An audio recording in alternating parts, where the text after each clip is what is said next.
Hello friends, मैं CA मोहित Punnett आप सबका स्वागत करता हूं आपके अपने चैनल टैक्स गपशप में। इनकम टैक्स की नई यूआरएल जो डिजाइन करी गई है उसको हमें किस तरीके से यूज करना है उसके रिगार्डिंग हम कॉन्टिन्यूअस अलग अलग पार्ट में जो है इसको डिस्कस कर रहे हैं, ताकि ईच एंड एवरीथिंग जो भी चेंजेस नए इनकॉर्पोरेट हुए हैं उसमें वो सारे के सारे जो हैं हमारे को क्लियर हो जाएं। आज के इस उसी सीरीज के हम पार्ट में डिस्कशन करेंगे कि कहाँ पे हमें किस तरीके से जो है, जो हमें एज अ चार्टर्ड अकाउंटेंट जो हमें स्टेप लेना होता था, हमें जो फाइलिंग प्रोसेस करनी होती थी इनकम टैक्स के पोर्टल पे, उसको हमें किस तरीके से जो है प्रोसेस करना होगा नए पोर्टल के थ्रू। तो हम आइए चलते हैं, हमें जो नया हमारी जो अब हमारी जो इनकम टैक्स की साइट, इनकम टैक्स अगर हम कहें हमारी नई साइट बन के आती है, कौन सी साइट आती है, अब हमें जो काम करना होगा जिसमें incometax.gov.in, इस पे जब हम लॉगिन करेंगे तो इस साइट पे जो हमने एसएससी पे जस्ट एग्जांपल के लिए अगर हम कहें, हमने अगर फॉर्म 15 सीएसीबी वगैरह ये सारे फॉर्म्स वगैरह फाइल करने हैं, तो वहां पे इस तरीके के फॉर्म के लिए भी जब हमें एज अ सीए अपने पोर्टल के थ्रू जो प्रोसेसिंग करनी होती है, आज की इस वीडियो में हम वो पार्ट कवर अप करेंगे कि किस तरीके से हमें जो है वो प्रोसेसिंग नए पोर्टल के थ्रू जो प्रोसेसिंग करनी है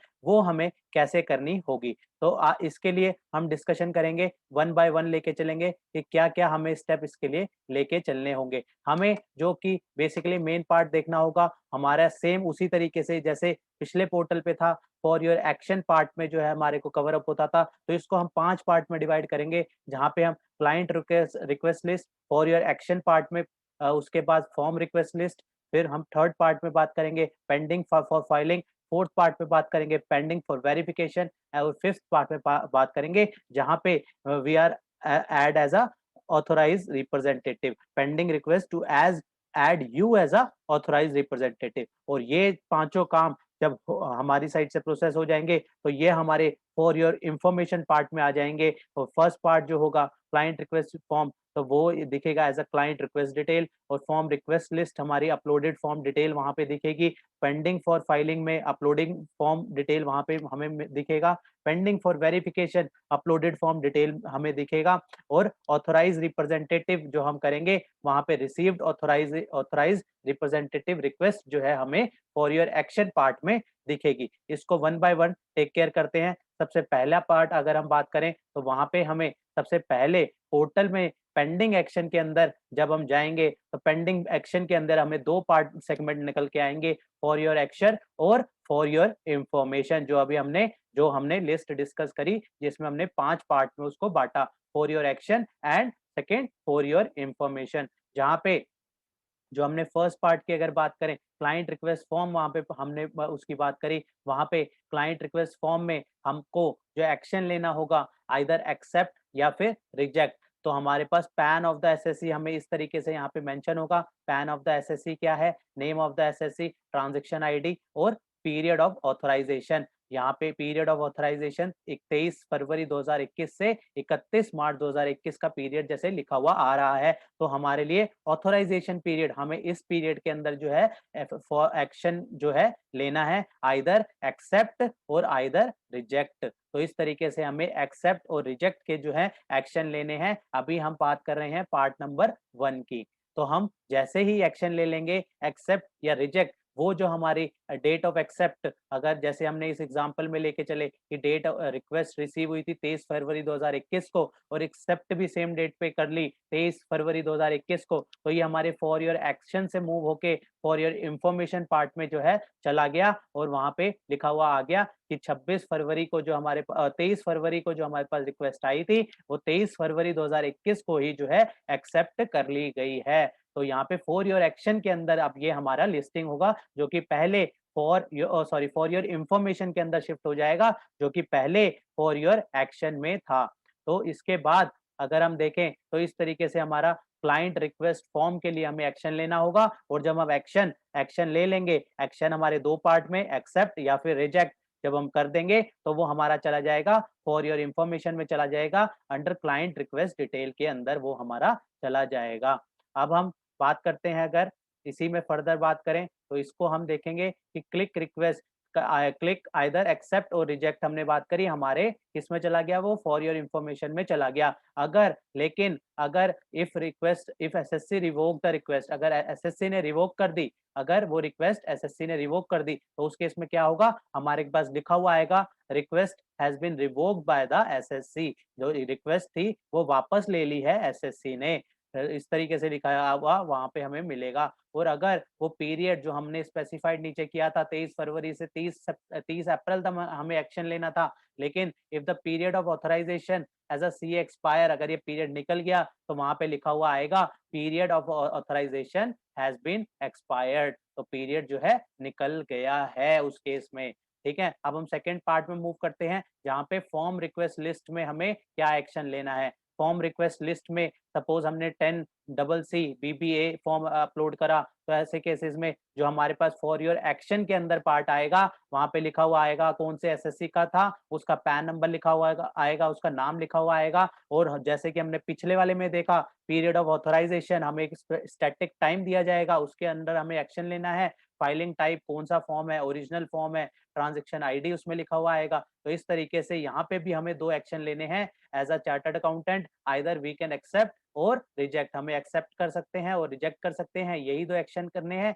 एक्सेप्ट करेंगे तो यहाँ पे हमारा फॉर्म फाइल का ऑप्शन खुल जाएगा, और इस तरीके से जो है हमारे पास पेंडिंग फॉर फाइलिंग या फिर पेंडिंग फॉर वेरिफिकेशन, वो भी डिपेंड करेगा कौन सा फॉर्म है। तो उस तरीके से फॉर्म, जिस तरीके का फॉर्म होगा वो उस टैब में मूव हो जाएगा, आइदर पेंडिंग फॉर फाइलिंग में या फिर पेंडिंग फॉर वेरिफिकेशन में वो मूव हो जाएगा। तो हमने इस तरीके से जो है एक्सेप्ट करेंगे तो हमारा इस तरीके से जो है वो निकल के आएगा। और अगर हम रिजेक्ट करते हैं, अगर हम उसको रिजेक्ट करते हैं तो वहां पे वो मांगेगा रीजन ऑफ रिजेक्शन, कि आप जो रिजेक्ट कर रहे हैं फॉर्म को उसका रीजन क्या है, वहां पे हमें रीजन देके जो है उसको सबमिट करना होगा। रीजन देके हम उसको सबमिट करेंगे। इस तरीके से जो है हम इस पार्ट में भी एक्शन ले सकते हैं। सेकंड पार्ट जो हमने देखा, तो हम इसमें जब एक्शन लेंगे हम इसको टू ओवरऑल जो है व्यू कर सकते हैं, व्यू ऑल में क्लिक करके जो है हम इसको ओवरऑल व्यू कर सकते हैं, और साथ ही हम इसको एक्सपोर्ट कर सकते हैं एक्सेल में। जो हमारे फॉर योर एक्शन की जो लिस्ट बन के आएगी पूरी की पूरी, हम उसको जो है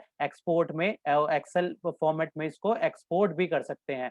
if SSC revoke this request using the my C A, then item so as revoke by SSC, हमने चर्चा करी कि अगर रिवोक करेगा तो वहां पे लिखा हुआ आएगा revoked as by the SSC. अब हम थर्ड पार्ट में मूव करते हैं, जहां पे हम बात करेंगे pending for filing.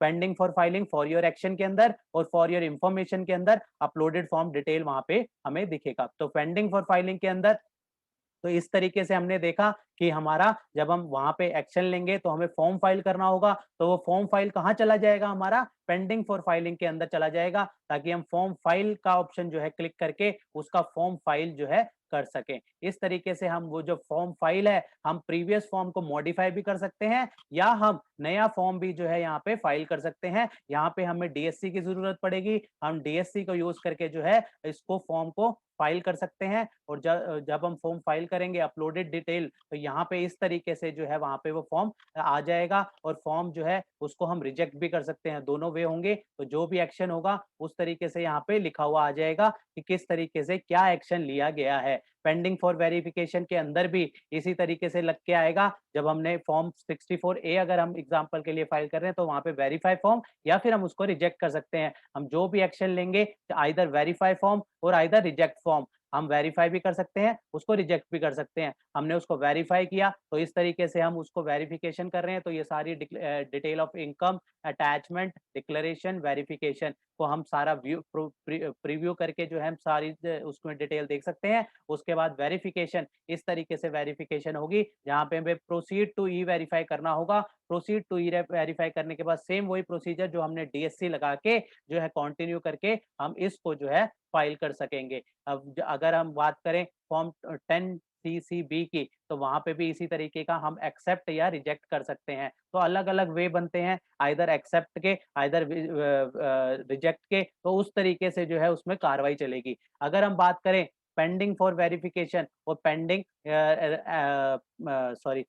Request to add you as authorize representative, तो ऑथराइज रिप्रेजेंटेटिव जहां पे हम अपॉइंट होंगे, तो वहां पे हमें वहां पे शो करेगा फॉर योर एक्शन के अंदर pending request to add you as a authorized representative. तो एज अ ऑथराइज्ड रिप्रेजेंटेटिव हम अपने आप को ऐड भी कर सकते हैं और उसको रिजेक्ट भी कर सकते हैं। वहां पे हमें किस तरीके से चलना होगा, हमारे पास दो वे होंगे, आइदर एक्सेप्ट और रिजेक्ट। तो एक्सेप्ट और रिजेक्ट, अगर हम एक्सेप्ट करते हैं तो वहां पे हमें पावर ऑफ अटॉर्नी जो है अपलोड करनी होगी पीडीएफ फॉर्मेट में, और उसका साइज मैक्सिमम, उस फाइल का साइज मैक्सिमम 5 MB से ऊपर होना नहीं हो सकता।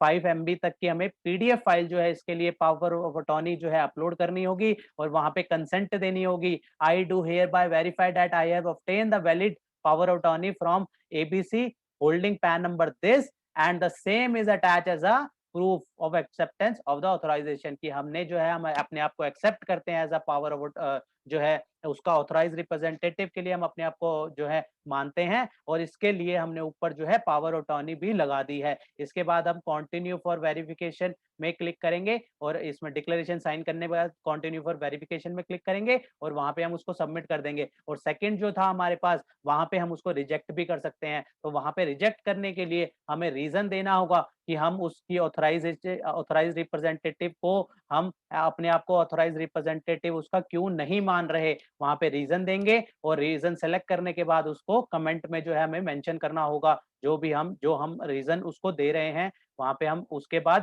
कंटिन्यू टू वेरिफिकेशन में क्लिक कर देंगे। तो इस तरीके से वहां पे हमारा लिखा हुआ आ जाएगा कि ऑथराइजेशन रिक्वेस्ट विड्रॉन, विड्रॉ कर ली गई है। ये हमारा informative for your information part में आ जाएगा, रिसीव्ड ऑथराइज्ड रिप्रेजेंटेटिव रिक्वेस्ट के अंदर। तो इस तरीके से जो है हमें एज अ चार्टर्ड अकाउंटेंट जो है हमें सबको ये ध्यान में रखना है कि हमारा कौन सा वे जो है हमें नए पोर्टल में किस तरीके से यहाँ पे एक्शन लेके चलने हैं। तो ये हमारा था, इसमें जो हमने डिस्कशन कर रहे हैं इनकम टैक्स के चेंजेस में डे टू डे, हम इसी सीरीज का ये नेक्स्ट पार्ट था। इसी सीरीज में हम आगे फर्दर और जो भी चेंजेस इस पोर्टल में, नए पोर्टल में करे गए हैं, हम सारे वन बाय वन डिस्कस करेंगे। तो बने रहिएगा हमारे चैनल में। तो आप, अगर आपने चैनल सब्सक्राइब नहीं किया है तो प्लीज आप सब्सक्राइब कीजिए, बेल आइकन जरूर दबाइए, क्योंकि हम लेटेस्ट अपडेट जो भी चेंजेस आ रहे हैं, चाहे जीएसटी के हों चाहे इनकम टैक्स के हों, जो भी चेंजेस आते हैं हम रेगुलर बेसिस पे लाते हैं। आप देखिएगा रेगुलर जो है हमारी जो भी अपडेट्स निकल के आती हैं, जो भी अपडेट आती रहती है, हम उसमें रेगुलर जो है वीडियोस डालते हैं, ताकि हम सब जो है मिलके जो है अपडेट हो सके। तो आपके साथ के लिए हमें यही चाहिए कि आप हमारे चैनल को सब्सक्राइब कीजिए और बेल आइकन को जरूर दबाइए, ताकि हम और आप सारे जो हैं time to time totally connect हो सकें। तो इसी डिस्कशन के साथ आज की इस वीडियो को क्लोज करते हैं। मिलते हैं फिर नेक्स्ट वीडियो में नेक्स्ट टॉपिक के साथ। टिल देन बाय बाय, जय हिंद जय भारत। होप आपको ये इन्फॉर्मेशन पसंद आई होगी, तो इसे लाइक कीजिए, शेयर कीजिए। रेगुलर अपडेट्स के लिए आप हमारे चैनल को सब्सक्राइब करें। नोटिफिकेशन बेल आइकन को प्रेस करना ना भूलें, ताकि जैसे ही नया अपडेट डालें आपको वो इमीडिएटली मिल जाए। Thanks for watching.